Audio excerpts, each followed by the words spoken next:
Hello, all of you I Can Do Anything podcast listeners. This is your host, Robin Stuckel, and today we have Heather Barron on the podcast. As you all know, we have been talking hiking and getting prepared for 29029, and I'm sure none of you are surprised yet again, another 29029 person on the podcast to talk about her adventures and her journey through life. That is how I met Heather. Heather, welcome to the podcast.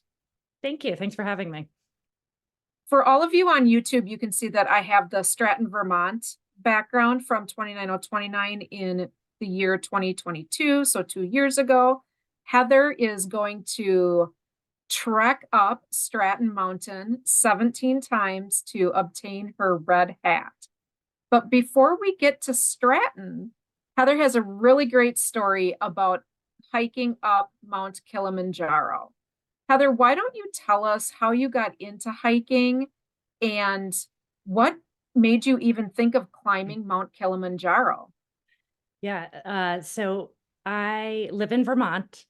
I like to hike a lot. I wouldn't say I'm an avid hiker, but it's outdoorsy. I went to college here. I grew up in New England, but not Vermont. Came to Vermont for college and started hiking with friends casually. I think my first sort of bigger trek was for my 19th or 20th birthday. My parents gave me an outward bound trip to Montana. So I did 2 weeks in the Beartooth Wilderness with 10 or 12 other like 19 and 20-year-olds. So that was my big first foray into like big mountain, like backpacking, hiking. And from there, it didn't really progress anything even close to that. Like I just hiked, I had kids, I worked. And being in the woods and hiking the mountains in Vermont was just my sort of weekend escape, weekend warrior. So always loved being outside, being in the woods, hiking, but it never was anything significant. Did your kids or family join you when you were hiking? Um, mm, no, we would force the kids. I have a 20-year-old and a 14-year-old. They both grew up in their early years in a backpack on one of our backs while hiking. And then once they could, walk or hike themselves, we would take them out a little bit and bribe them with candy, pops, little like sugar things that we'd pop in their mouth. That was for skiing and for hiking. But neither of them are avid hikers or avid outdoor people, which is sort of ironic because my husband and I are both pretty outdoorsy. My husband's a really big mountain biker. We have trails on our property. But we sort of leave the kids in the house or, at college and we go off. So it's just something I really enjoyed doing. I had been to Africa a couple of times. My firstborn child was born in Africa. Oh, wow. Yeah, he's adopted from Ethiopia. Okay. And I had been to South Africa. And really just there's something about Africa that just spoke to me the times that I was there. I mean, obviously Africa's a big continent. There's a lot, it's very diverse. And Kilimanjaro just had sort of fascinated me. The idea of like hiking one of the tallest mountains in Africa, like one of the seven summits, just sort of had always rattled around in the back of my head as something like, I wonder if I could do that. What would that be like? It'd be going back to Africa and hiking. So it was sort of always on my bucket list, but there's a lot of things on my bucket list.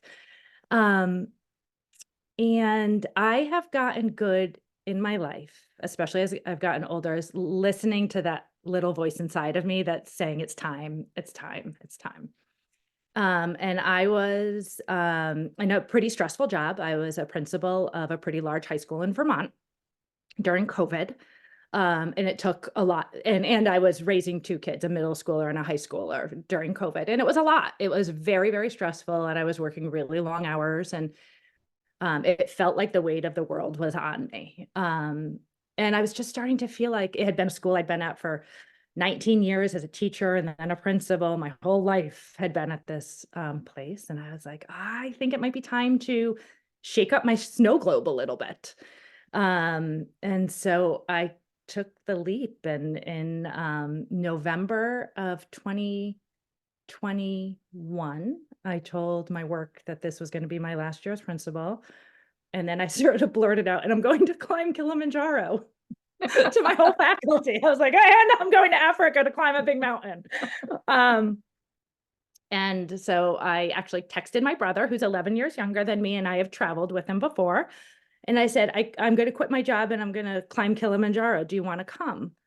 And he said, well, give me 24 hours to think about it. And the next day he was like, I'm in. And so that Thanksgiving, we started to think and plan, and I finished my year at the high school and said goodbye to all these beloved colleagues. That summer, I sent my son to college. I drove him to college, dropped him off, and then picked up my climbing bag and hopped on an airplane to Africa for the month. And I did Kilimanjaro, and then I did an 8-day safari into the far northern Serengeti, and then flew to Rwanda and did a mountain gorilla trek in their national parks, which was phenomenal. So it was just a big shakeup of my snow globe. That is our last episode, episode 88, was with Frankie Averill, and she was also talking about, she just really was at a camping site and saw these backpackers and was like, oh yeah, I'm going to do it. You sound so similar, as Yeah. in, yeah, that looks kind of cool. Mount Kilimanjaro, one of the top 7 summits. I'm just going to go climb it one day. And then you really did. But there had to have been a lot of preparation prior to just up and going to Mount Kilimanjaro. So how did you know about training? How did you know about nutrition? What went into those steps, and how far ahead did you have to plan? That's a good question.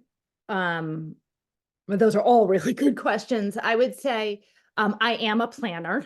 I am a prepare, like I like to be prepared and I like to plan and I like to think about it. So once we knew, you have to go with guides on Kilimanjaro. So once we knew the guides that we were working with, and sort of signed up with them, they sent us information about packing lists and thoughts about training.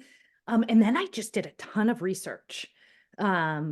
Just people who climb Kilimanjaro, what do they do? What do you eat? How do you prepare? I knew, so I had the better part of a year to prepare myself, and also to prepare my family that I was going to be gone for a month, that I was dropping off, quitting my job, dropping off a kid at college and getting on an airplane and leaving my husband behind with our then 12-year-old to start middle school or to be in, the next year of middle school. So that was a lot of preparation too. So it sort of all merges together, sort of as the year of change for me. So I put together a Google spreadsheet, just like I'm using for 29029, and started to plan workouts. I'm not too regimented, but with my workouts, I want them to be fun and I want to enjoy them. So really just thinking, I knew I needed to think a lot about physical and my mental capacity and endurance. I didn't really think a lot about nutrition. As a novice, sort of more endurance-y type thing. And I think that's going to be the thing that might, I'm going to have to think about for 29029. When you were training for Kilimanjaro on your spreadsheet and looking forward to what others had done previously, were you at the time eating more nutritiously? Were you cutting out some of the prepared things, or were you just eating normally for what your body was asking you for? I was eating normally for what my body was asking me for. I'm probably sort of traditionally a eater who eats lots of healthy food and lots of not so healthy food at the same time, kind of like, oh, a smoothie and then a candy bar. So yeah, I didn't worry too much about my nutrition. I'm thinking a lot more about it now in multiple ways. But I didn't change many of my eating habits. But I thought just a lot about what I knew about the climb going into it was that I was pretty sure from the research I had done that most of the days, it was 8 days of hiking, that most of the days were actually probably going to be pretty doable for me physically. That the altitude was going to be the variable that I wasn't going to be able to prepare for. That was going to be my great unknown. And what I knew was that the summit night is really, really hard. That's what I heard over and over and over, that you just can't even explain how hard the summit night is. So I went into it thinking, I don't know how to physically prepare for that level of hard. So I have to mentally continually put myself in workout positions where I'm really, really uncomfortable and then figure out how to play with my mind during those periods of time. Um, how to be uncomfortable and be okay with it. That was what a Any, lot of my training was about. any tips for people? Um, I th Because that is the crux of it all. I mean, yeah, that's the yeah, magic pill right there. I think, I thought well, and that's exactly what it was like on Summit Night, exactly what it was like. And, they do a lot of like pole pole, which means slow, slow, like just put one foot in front of the other. Just look down and put one foot in front of the other, and that every step you take, you're closer to the summit. So I remember that night, we started our summit ascent at 11 PM. I remember literally taking my first step and saying, I'm closer to the summit than I just was. Like every single step. So I think for me mentally, I think about I'm in my pain cave and how do I just like hang out in there and chip away at the edges to sort of grow that. So I sort of visualize myself in this little cave that's just mine and that's really dark. And there's a lot of pain in there, but it's mine. Um, and just a lot of acceptance. And that you can't will it away. You just have to like breathe into it. I do have a big yoga background. So like I just have to accept and breathe through it. Um, and Those are, then that's a yeah. great, that's Mhm. a great tip. Yeah. I mean, and the other thing, like, it's so long. And I say that now, and then I'm gonna do 29 or 29. And I mean, like the 12-hour summit ascent was not so long. I remember having to go through like thinking about my body physically, and then my body just hurt, or it was so hard physically, I would go into my mind. I'd be like, okay, now you spend your time in your mind and you ignore your body. And then my mind would start thinking a lot. And so then I found on there, and I didn't realize, like, okay, now you're going spiritual. Like you need to remove yourself from your body, from your brain, and like, and I'm not very religious, but I was like, I just have to go into some sort of spiritual space. And so sort of rotating through those three things, like whether I was going to hang out in my body and think, be in my body or my brain, or sort of like this more spiritual thing, was really helpful for me. That is amazing too. The 8 days prior, or some, maybe 7 days prior of hiking before summit push, how were those days? Were they doable? Were they super enjoyable? Did you have any altitude sickness? They were so enjoyable. They were so awesome. But I also had a mindset of all the time, I was like, I'm on Kilimanjaro. I quit my job, like a really awesome job I loved. I left my family. I'm in Africa. Like I just kept being in awe of that I'd done it and that I was there, and like I didn't, so it was amazing. It was beautiful. You go through multiple different climate zones. Um, so you start, in a very warm tropical um climate zone, and then you go up, and then you go into this beautiful Shira plateau. So it was just beautiful, physically very doable for me. And I think for anyone that like trains, Mhm. doable. Um, the altitude was, you could feel it, but you were going slow enough. It wasn't like it was a race. There was no race. So you were going slowly enough, that it felt okay. I do remember things like, towards the end, the last couple of nights, I would have in the morning, I would be putting my sleeping bag into my stuff sack, and it would take me maybe like 2 minutes to do. And then I would just like lay down in the tent for 5 minutes before I could like get the energy to go out. So you definitely feel yourself sort of like, oh, I have to brush my teeth. That's a lot of work. Um, maybe I'll I skip it. bet. Maybe I'll I skip bet. it. But the guides do this really good, you have med checks every night, you do health checks. They do a great job of making sure you are good to go. I climbed with my brother and three other people. And the guides were phenomenal. So it It, felt very doable and really, really beautiful. I mean, when someone's bringing you coffee outside of your tent and you're looking at Kilimanjaro, there was nothing like it. It was one of the best experiences of my life. Take us up to summit. So summit push started, you said at 11 o'clock PM. Yep. Yeah. So, I think the way I think about the summit is we actually started that morning.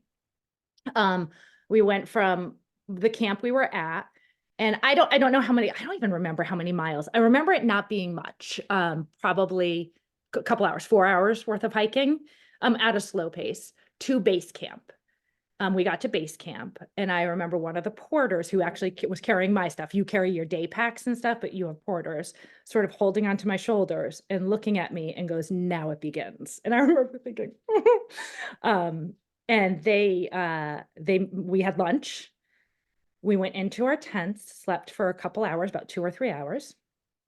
We woke up, we did our last med check.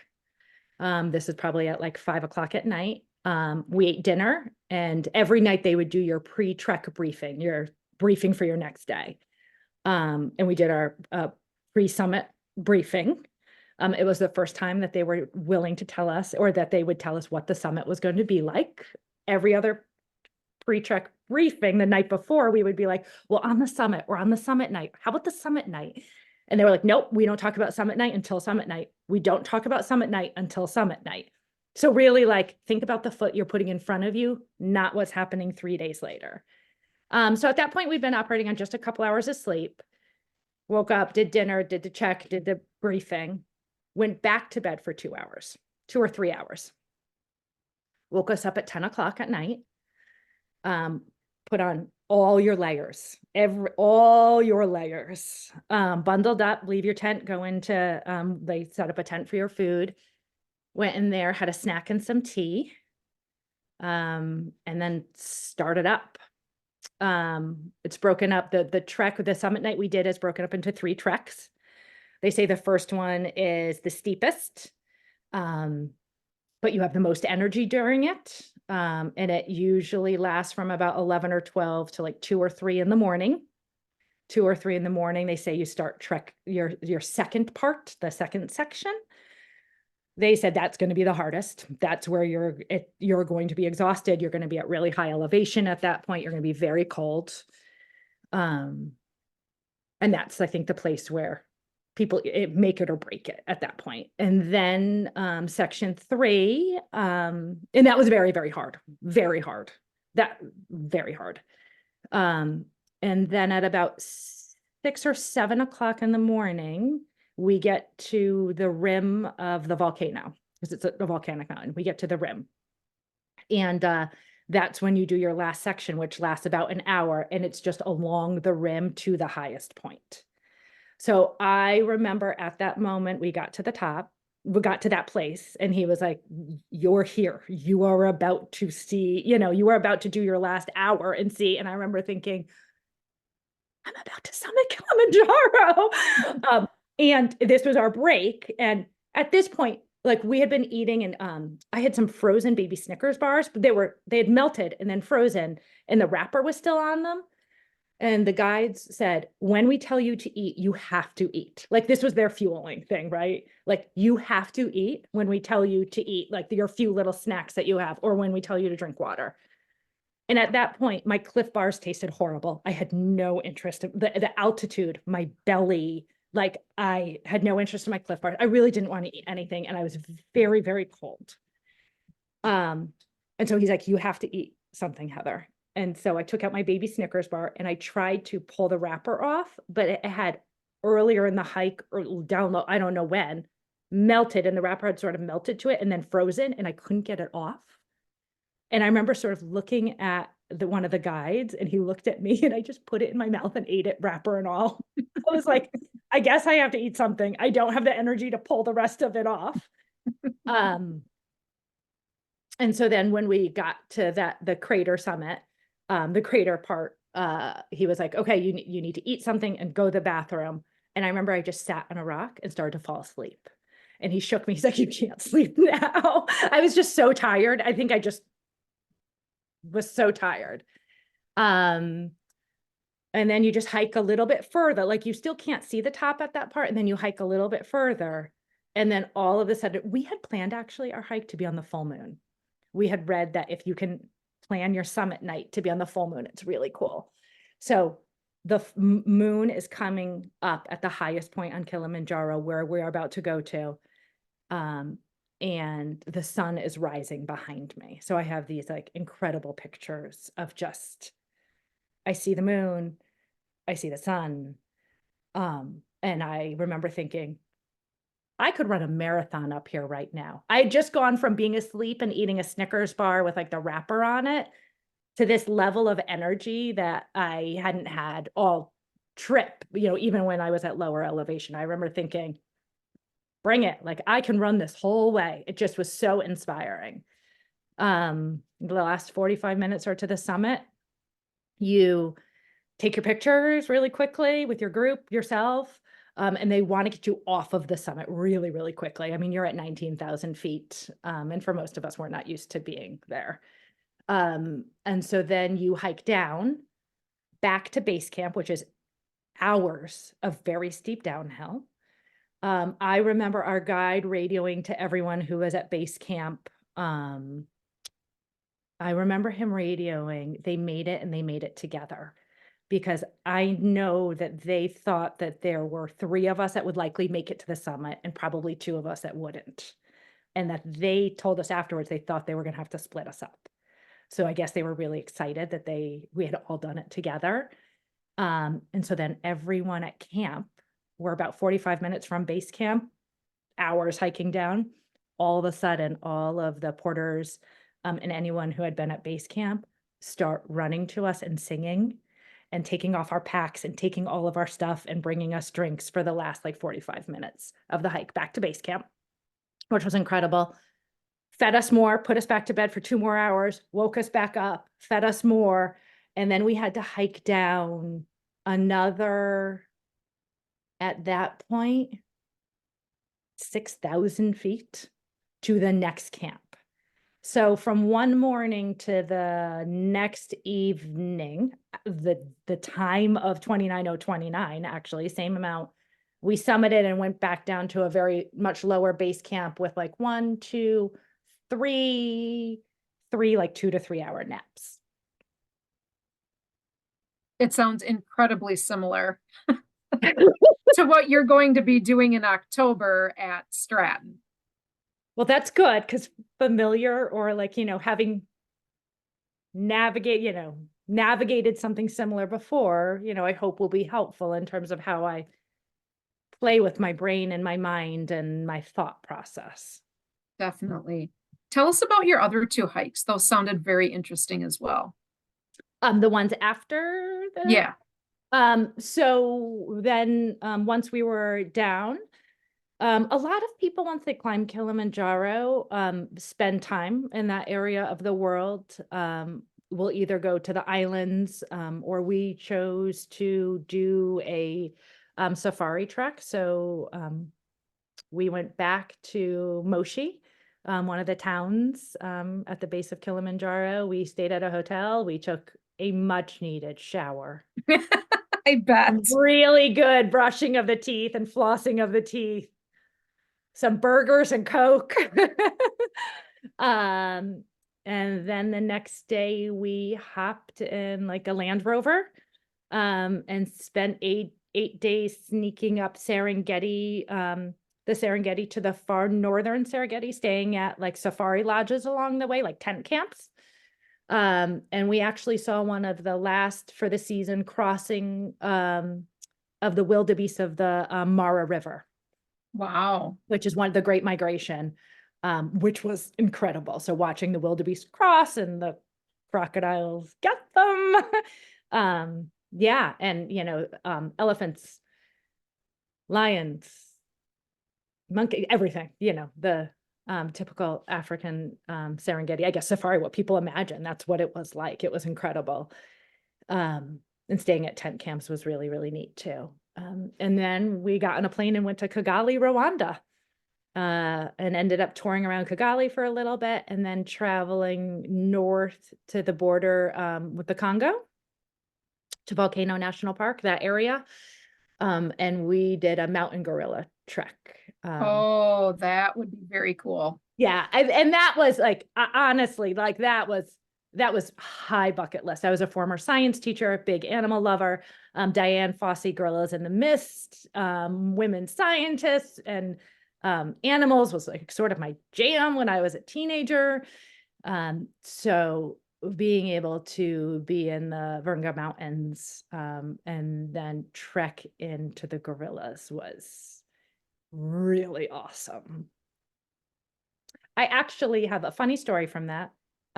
I got hit by a blackback gorilla. That's now my claim to fame.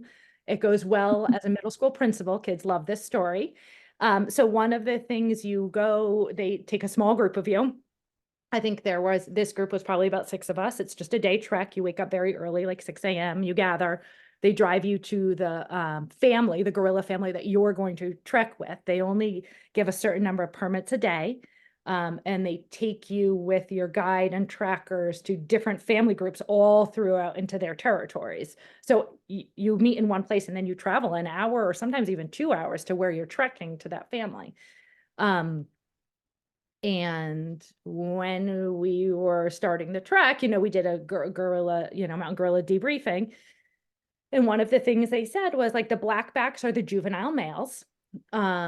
Sometimes they might, like sometimes they can be like teenage boys and posture a little. And if a gorilla bumps into or hits you, don't hit it back.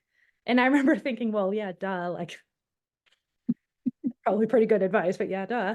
And then I was thinking, like, who does that happen to? Like, that doesn't, But then we were in there and it's very, very dense forest, jungle. And you stay a certain distance away from the group, but the family knows you're there. They see you, they walk by you, the babies are playing.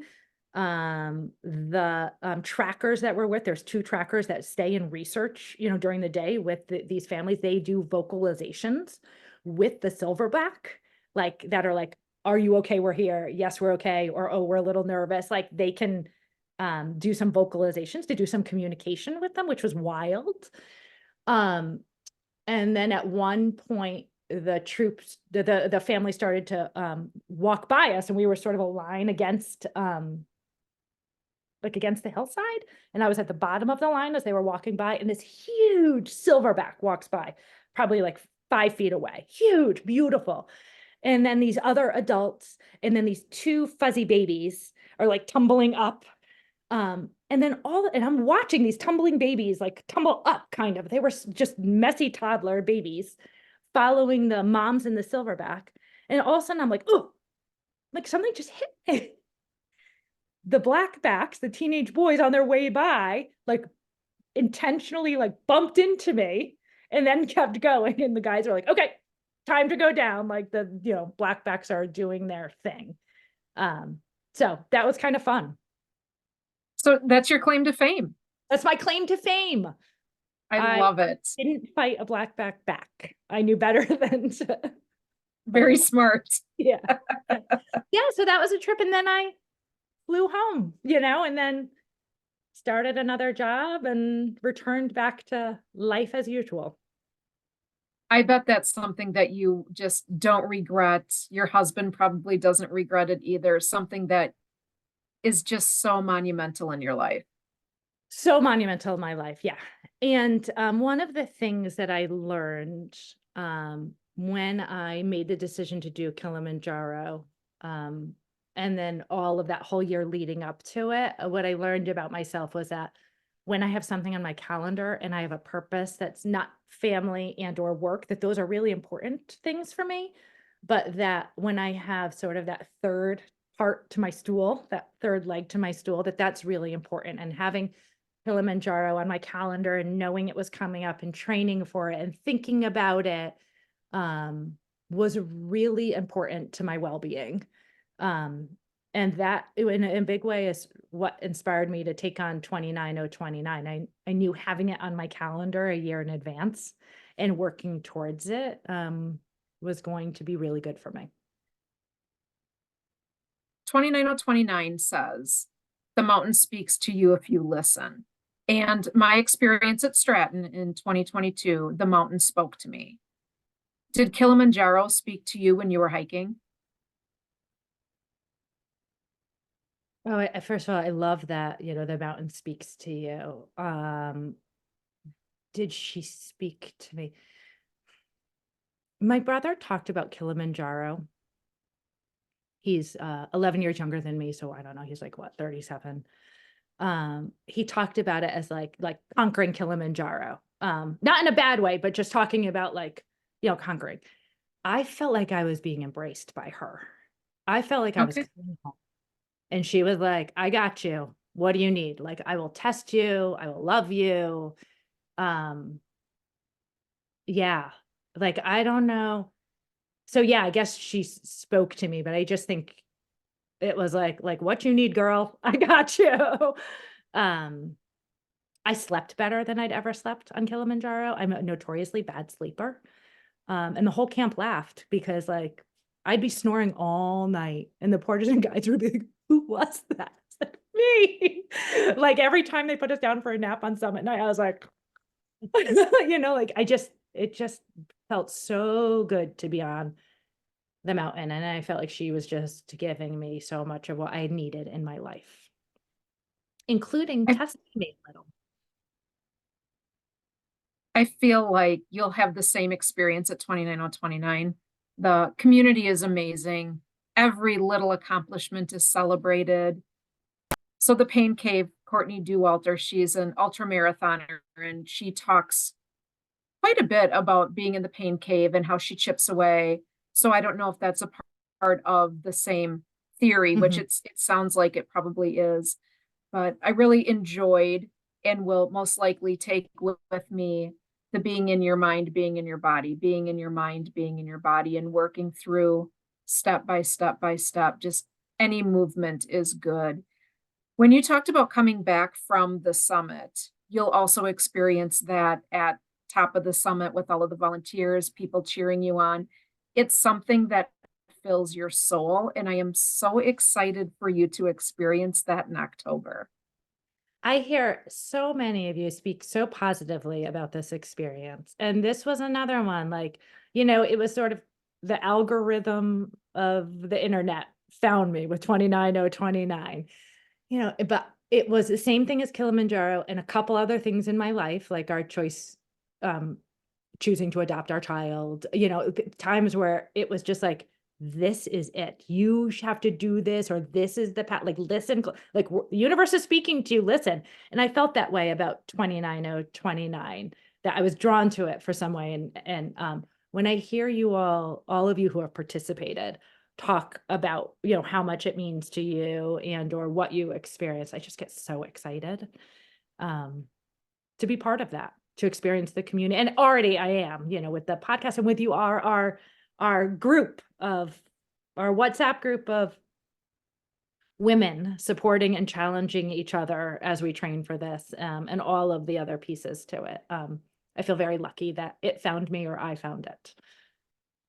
A lot of I see people how I come feel into, on the mountain on like, number 10. yeah, yeah. If I get there, I like, the plan is the whole thing, but we'll see. And the plan too should be a flexible plan of Yeah. it really just, you never know. I was going up on my fifth ascent and out went my hip flexor and out went my glute, and that was the end of that. So, but yes, you will do just fine. Yeah. Getting to the mountain healthy and in great spirits, ready to go is the best thing that you can do. Okay. That's good to, it's good to know. And I definitely have to think through just making sure I don't like overtrain or, overthink it. Yeah. Want to enjoy the ride there, the journey there too. A lot of people in our groups, and if you follow ultra marathoners, there seems to be a really big push of rim to rim or rim to rim to rim. Have you ever considered that? No. Um, but no, but through our WhatsApp group, I'm hearing everyone talk about all of these amazing endurance events and challenges. And so I will say I did search rim to rim and I did sign up for a mammoth march. So like we'll see, but I am starting to see the like creep happening. Yes, the creep happens. Yeah, I'll be doing my first Mammoth March in June. And I too have started researching rim to rim. I don't know that I want to do rim to rim to rim, but I am interested in doing rim to the bottom, stay overnight, and then and then bottom to the top. Well, you tell me So when you're doing it. Maybe I'll join you. yeah, I I'm will sure say, there'll be a big group of us that do it. yeah. Yeah, my mammoth is also in June. The other thing that's been on my bucket list for a really long time that I know Frankie in your podcast talked about was El Camino. Oh Um, yeah, let's talk about that. I do remember you saying something about that. mhm. And Just what that's just a 30 plus day trek across Spain. I think there's a Portuguese way too. And just looks again sort of like pilgrimage style. I think there's a piece of it that's very spiritual for me.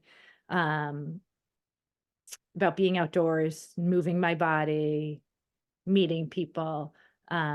So I don't know when I'm going to find 30 days again. I might have to quit the job I'm currently in, which is not going to happen anytime soon. But that one sounds really good too. anything else on your bucket list? You did mention that you had lots of things on your bucket list. EBC, Everest Base Camp is on there. The W in Patagonia is on there. I would love to go back to Rwanda. I know there's some really good treks in Rwanda. My husband for Christmas gave me a book called I think it's like Hikes of a Lifetime. And it's like 100 must-do adventures across the world. And each of them goes through how long, how many days, where you stay, what it looks like. And I joke that this $20 book was probably the most expensive present he's ever gotten. Kind of like I joke with my husband, the memes that are on Facebook, you never have to worry about me cheating, but you do have to worry about which exercise equipment I'm bringing home. Yeah, So yeah, same thing for you. You don't yeah. have to And worry about me cheating, but you do have to worry about the number of trips I'm going on. yeah, yeah, yes, absolutely. Yeah, trips are I definitely like an adventure. And I think, speaking of rim to rim, the other thing that's like all of a sudden now, like has some real estate in my brain is 29029's trail. That has zero real estate in my brain, but I did think I would like to volunteer for that, but I'm not a runner. I'll never be a runner. I I'm can not barely a walk. runner either, but I think you can hike it. Yeah, I don't know. I'm a 20-minute mile is pushing it for me. I am a slow turtle. Yeah, So and I know running hurts my body. I'm a hiker. If I'd have to run that 3 times, that's a no. But like I do think the idea of like stacking 3 of them back to back sounds interesting. But my friend Jeremy, who got me into 29029 to begin with, he is doing Whistler with me and he's doing trail. oh, okay. Well, Yeah. maybe I can get the scoop. Yeah. We'll figure it out. We'll get it from Jeremy. Yeah. Nice. It was an absolute pleasure talking with you today, Heather. Is there anything else that you'd like our listeners to know about hiking Kilimanjaro? No, I think I guess I would just say for like people out there, I don't know, especially women my age, like it's okay to shake up your snow globe. You get to write the next chapter of your book. So there is nothing unique or special about me with climbing Kilimanjaro. I just decided to do it. I just said yes. And so sometimes just shaking up your snow globe and saying yes leads you on really incredible adventures. Well, I think you're pretty special. So Thank you. there is that. Ditto. Thank you for having me.